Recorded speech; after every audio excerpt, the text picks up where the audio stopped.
नैतिक जी एयरपोर्ट पर अक्षरा के घर वालों को लेने जाते हैं, सभी को प्रणाम करते हैं। फिर राजश्री वर्षा से कहती है कि मेरी माँ यहाँ पर आने वाली है और उसे ज़रा सी भी गंदगी पसंद नहीं है, इसलिए तेरे ऊपर सारी जिम्मेदारी है कि तू सारी साफ सफाई का ध्यान रखना। वर्षा कहती है कि माँ चिंता मत करो, हम सब मिल बांट कर लेंगे।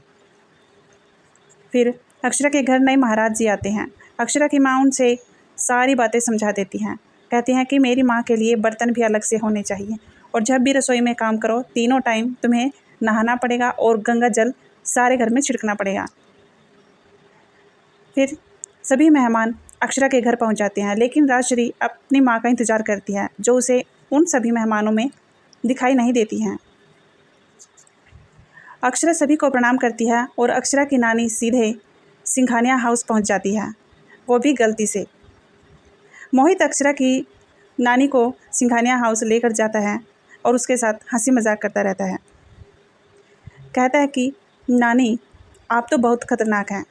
मोहित को लगता है कि ये अक्षरा की नानी नहीं बल्कि नैतिक की नानी होंगी।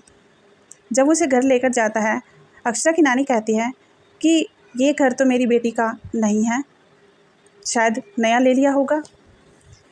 फिर मोहित अक्षरा की नानी को नैतिक की नानी समझकर नैतिक के घर लेकर आता है। अक्षरा की नानी कहती है गायत्री जी को देखकर कि ना तो ये मेरी बेटी है और ना ही ये मेरा घर है, तो मुझे कहाँ लेकर आया, मोहित से बोलती है। फिर नानी बताती हैं कि आप लोगों ने महेश्वरी ख़ानदान का नाम तो सुना ही होगा। जैसे ही उन्होंने महेश्वरी ख़ानदान का नाम सुना तो भाभी माँ खुश हो जाती हैं और कहती हैं कि आप अक्षरा की नानी हैं क्या। फिर वो कहती हैं हाँ। दूसरी ओर अक्षरा की माँ टेंशन में होती है कि मेरी माँ न जाने कहाँ चली गई हैं, कहीं वो गुम तो नहीं हो गई हैं। अक्षरा की दादी कहती है कि तुम्हारी माँ कभी गुम नहीं हो सकती। भाभी माँ उनको खाने पीने की कहती हैं लेकिन वो मना कर देती हैं। भाभी माँ कहती है कि हम भी मारवाड़ी हैं। तो अक्षरा की नानी कहती है कि आपको कैसे पता कि मैं भी मारवाड़ी हूँ। तो भाभी माँ कहती है कि ये अक्षरा की ससुराल है जिसमें आप बैठे हैं। तो भाभी माँ बहुत खुश हो जाती हैं और कहती हैं कि धन्य भाग हमारी जो आप लोगों से मिलने का मौका मिला, हमारी अक्षरा भाग्यवान है।